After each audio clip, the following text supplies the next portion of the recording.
Allô, bienvenue à ma chaîne YouTube, Viva Geno! Bon retour, je suis tellement contente de vous voir. Merci beaucoup pour les nouveaux abonnés. On est rendu à 100 abonnés, j'arrive pas à y croire honnêtement. Comme la dernière fois que je vous ai parlé, on était à 70 abonnés environ. Puis ce matin, je me suis réveillée avec 100 abonnés. Je suis vraiment contente. Merci beaucoup.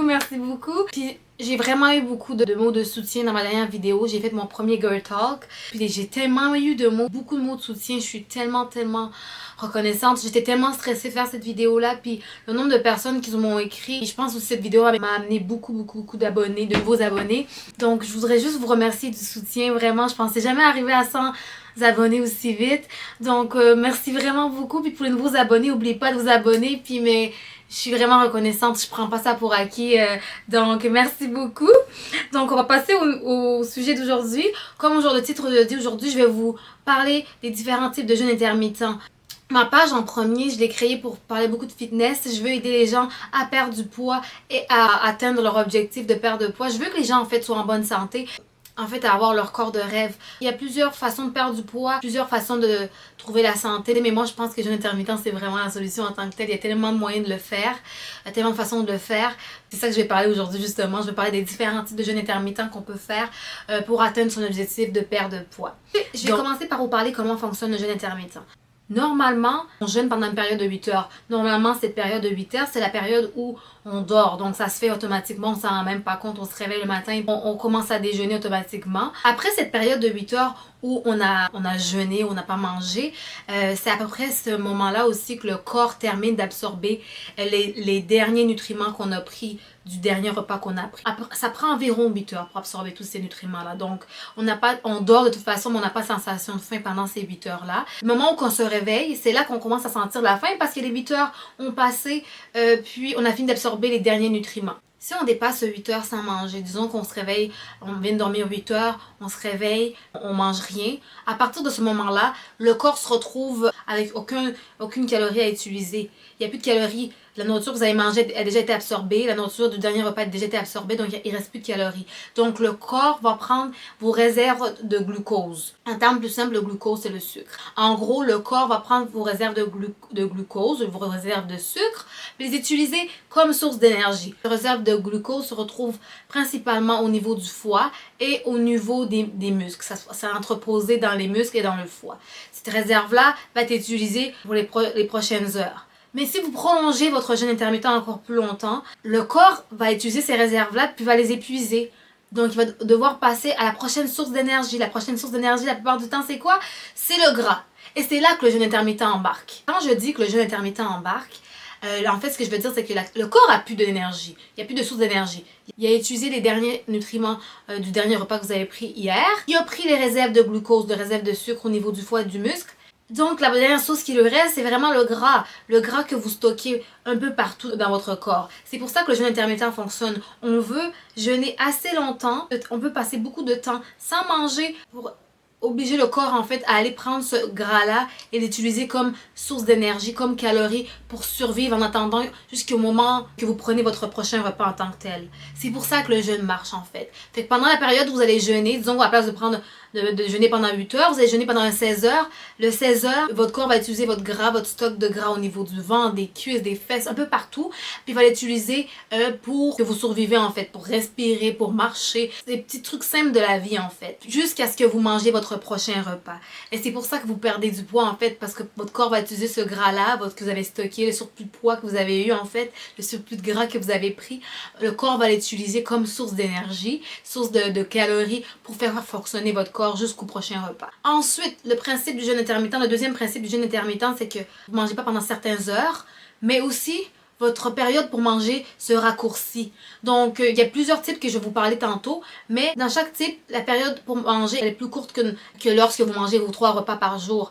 Donc, ce qui arrive, c'est que vous avez moins de temps pour manger, donc vous mangez moins de portions, moins de repas en tant que tel, donc vous mangez automatiquement aussi moins de calories. Donc, quand on combine le fait que vous ne mangez pas pendant une longue période, puis que vous avez une période plus courte pour manger, automatiquement vous allez perdre du poids parce que vous consommez moins de calories et vous passez une plus grande période sans manger aussi. C'est pour ça que le jeûne intermittent fonctionne en tant que tel. Maintenant que vous savez comment les jeûnes intermittents fonctionnent, je vais vous parler des différents types de jeûnes intermittents que vous pouvez utiliser pour votre processus de perte de poids. Donc, on va commencer par le numéro 1, le 16-8. Le 16-8, moi, je le recommande pour les gens qui n'ont jamais jeûné de leur vie. Le 16-8, en fait, comment ça fonctionne, c'est que vous jeûnez pendant 16 heures. Donc, vous passez 16 heures de temps sans manger, puis vous donnez une période de 8 heures pour manger. Pourquoi je dis que je vous conseille de commencer par celui-là? Parce que c'est le moins brusque. Si vous commencez par les autres que je vais vous parler tantôt, ça va être trop drastique. Puis le but dans une perte de poids, c'est d'y aller doucement, étape par étape. Si vous commencez au niveau le plus difficile du jeûne intermittent, vous allez lâcher tout de suite. Puis le but, c'est aussi de trouver ce qui fonctionne pour vous. Parce que si vous commencez par le 16-8, le 16 heures de jeûne, 8 heures pour manger, puis que ça fonctionne, vous pouvez juste garder celui-là en fait. Donc, je vous conseille vraiment de commencer par le 16-8. Il y a plusieurs façons de faire le 16-8. Sur l'écran, je vais vous afficher différents horaires pour manger. Vous pouvez ajuster votre horaire en conséquence de votre style de vie. C'est ça qui est bien avec le jeûne intermittent. Donc, avec le 16-8, donc vous jeûnez pendant 16 heures, 8 heures pour manger. Donc ici, on voit qu'on peut commencer par entre 7 heures et 15 heures pour manger, ou bien 9 heures à 17 heures pour manger, ou bien midi à 20 heures pour manger, ou bien 14 heures à 22 heures pour manger. La majorité choisissent entre midi et 20 heures pour manger parce que la plupart du temps, on n'a pas faim immédiatement le matin, on se réveille puis on n'a pas faim immédiatement, donc on prend notre premier repas vers midi, puis on prend notre dernier repas vers 20 heures. Donc entre midi et 20 heures, c'est un intervalle de 8 heures pour manger vos repas. Ça peut être 3 repas si vous voulez, si vous y arrivez, 3 petits repas. Ça peut être comme vous voulez en fait. Ça peut être un gros repas en midi, des petites collations entre temps, puis un gros repas, puis un dessert vers 19 heures avant la fin de votre intervalle pour manger en fait. L'important, c'est que vous respectez le 8 heures pour manger. Je vais essayer de vous faire une petite vidéo des aliments ou des repas que je vous conseille de manger pendant votre période pour manger pour stimuler encore plus votre perte de poids. Mais au début, je vous conseille de manger un peu ce que vous voulez pour laisser le temps à votre corps de vous habituer. Parce que vous voulez, je veux dire, essayer de manger équilibré. On veut pas juste... Le but, c'est d'avoir des meilleures habitudes de vie puis de perdre du poids. Donc, manger équilibré. Ayez toujours vos gâteries, ayez toujours vos desserts, mais ne vous privez pas trop, surtout au début, parce que le but, c'est de changer ses habitudes de vie à long terme. On veut garder ça pour le reste de notre vie. C'est pas une solution miracle.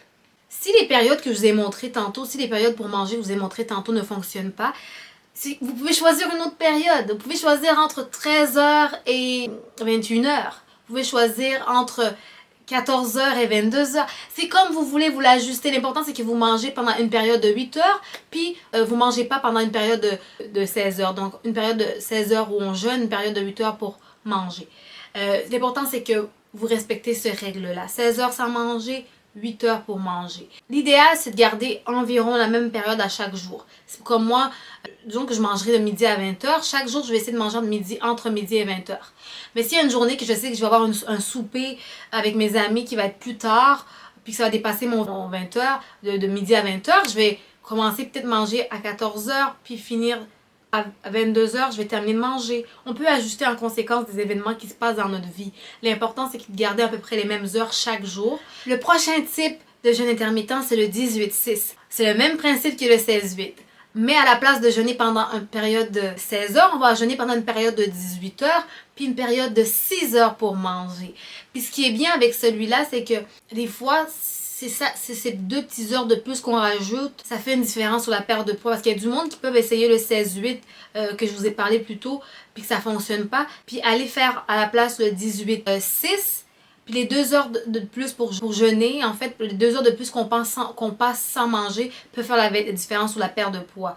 Donc, c'est pour ça que je vous dis, il faut toujours tester en premier le 16-8 en premier pendant au moins 2 semaines, juste voir si vous voyez une différence physiquement. Si vous voyez que ça marche pas, en fait, si vous prenez des photos, vous voyez pas de différence, si la balance ça bouge pas. Si ça marche pas après 2 semaines, je vous conseillerais de passer au 18-6. Donc c'est la même chose, 18 heures sans manger, puis une période de 6 heures pour manger. Encore une fois, vous pouvez choisir votre période en fonction de votre mode de vie en fait. Vous pouvez manger entre midi et 18 heures ou bien entre 14 heures et 20 heures. En fait, vous faisiez comme vous voulez, ok? Vous l'ajustez encore, mais l'important c'est de faire 18 heures sans manger et 6 heures pour manger. Ça, c'est le niveau 2 en fait.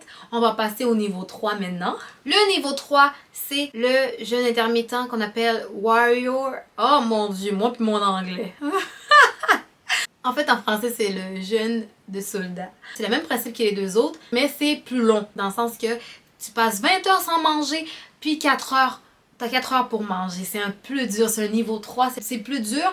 C'est le jeûne que je fais actuellement pour maintenir ma perte de poids. Comme je vous ai dit dans ma première vidéo, la première vidéo que j'ai faite, j'ai perdu 30 livres, à peu près 13 kilos, en faisant le jeûne intermittent, un repas par jour.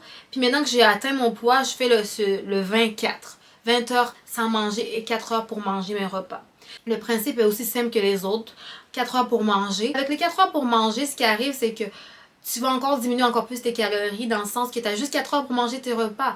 Moi, ce qui arrive le plupart du temps, ce qui arrive, c'est que je brise mon jeûn. Ma période sans manger, je le brise à 15 heures. Je bois un café au lait avec du sucre dedans. Ensuite, je mange une barre de protéinée. Ensuite, je vais au gym. En revenant du gym, je mange mon gros repas principal vers 18 heures. Puis vers 18h30, je mange mon dessert. Puis à 19h, c'est terminé, je recommence mon 20 heures de jeûne. C'est plus dur, je vous conseille pas de commencer par celui-là, c'est beaucoup plus dur honnêtement, c'est pour les, ça le dit jeûne de soldat, c'est pour les durs là. Faut commencer par les deux premiers en premier, puis si vous voulez un peu plus des défis, vous pouvez aller vers le 24. Vous pouvez choisir encore une fois vos périodes, ça peut être de 14h à 18h, ça peut être comme moi de 15h à 19h. C'est comme vous voulez. Vous l'ajustez à votre mode de vie. C'est pour ça qu'on aime le jeûne intermittent. Vous l'ajustez comme vous voulez. Le principe est tellement simple. Le dernier niveau des jeûnes intermittents, le dernier jeûne intermittent, c'est celui qui m'a permis de perdre mes 13 kilos, mes 30 livres. C'est le 1 repas par jour. Le 1 repas par jour, je l'ai divisé en 2 catégories. Vous allez voir, il y a une raison pourquoi j'ai divisé en 2 catégories. En réalité, le 1 repas par jour, c'est vraiment 23 heures sans manger et une période de 1 heure pour manger. C'est vraiment le niveau le plus difficile. Moi, j'ai commencé par celui-là parce que j'avais déjà essayé les autres. Puis, je suis vraiment... Comment dire, j'ai beaucoup de discipline, fait que je savais que j'allais réussir automatiquement le 23-1. J'ai beaucoup de discipline. Quand je me décide que je veux faire quelque chose, j'y arrive. Mais pour les gens qui savent qu'ils ont beaucoup de tentations et tout, puis qui savent que c'est difficile pour eux, puis ont essayé plein de millions de régimes, puis que ça n'a pas marché, je vous conseille pas de commencer par celui-là, honnêtement. C'est trop drastique. C'est trop drastique, en fait. Commencez pas par celui-là. Commencez par le 18-6 ou bien le 16-8, comme je vous ai parlé au début. Mais moi, j'ai commencé par le 23-1. Le 23-1, dans le fond, c'est une période de 23 heures où tu manges pas, une période de 1 heure pour manger. En le faisant celui-là, ça a marché, j'ai perdu du poids, etc. Mais le problème, c'est que ce qui arrive, c'est que à cause que ma période pour manger était tellement courte, j'avais pas le temps de manger assez de calories et donc j'avais pas assez de nutriments, puis je l'ai senti dans mes entraînements au gym. Comme je fais beaucoup de musculation, puis pas avoir assez de nutriments, je le vois dans mes performances au gym. Donc je me suis rendu compte que j'avais besoin un peu plus de temps pour manger. J'ai réalisé aussi que le fait d'avoir juste 1 heure pour manger, je mangeais mon repas, puis je me retrouvais tout le temps super plein, sans avoir fini complètement mon repas, puis mon dessert, puis mon shake de protéines. Fait que je mangeais pas assez de calories, puis je me sentais plein, puis le temps que mon corps digère, ma période pour manger était terminée, je pouvais plus manger. Ce que moi j'ai fait, c'est que j'ai créé une autre catégorie qui est le 22-2. Le 22-2, dans le fond, c'est 22 heures de jeûne puis 2 heures de temps pour manger. La différence, c'est que ça donne en fait plus de temps pour manger le repas par jour. En gros, pendant les 2 heures que tu as pour manger, ça te permet de manger ton repas principal, puis de digérer un peu, puis avoir de l'espace pour manger ton dessert ou un shake de protéines. Donc, tu as assez de temps pour manger les nutriments qu'il te faut, puis avoir l'énergie qu'il te faut pour pouvoir t'entraîner aussi, parce que oui, perdre du poids, c'est 80% de l'alimentation, mais on veut aussi un cœur en santé. Puis le cœur en santé, c'est bouger. Il faut que tu bouges. Puis pour bouger, il te faut de l'énergie. Puis l'énergie, tu vas trouver dans la nourriture. Donc, si tu manges pas assez, tu vas pas performer correctement à l'entraînement, au gym, ou bien juste marcher et tout. Tu as besoin des nutriments qu'il faut. Puis j'ai remarqué aussi une grosse différence, c'est que en faisant le 22-2, ma sensation de faim pendant ma période de jeûne venait plus tard. Quand je faisais le 23-1, le fait que je mangeais pas assez de calories, 2-3 heures plus tard après ma période pour manger était terminée, j'avais faim comme ça se pouvait pas parce que je mangeais pas assez de calories. Mais avec le 22-2, le temps que ça se digère et tout, j'avais faim juste le lendemain vers comme 2 heures avant que je puisse manger en fait. Parce que j'avais plus de calories, mon corps avait plus de temps de digérer, d'absorber les nutriments, j'avais plus de nutriments à absorber en fait comparé qu'au 23-1. je prenais juste le temps de manger un repas seulement, puis pas le temps de rajouter quoi que ce soit d'autre.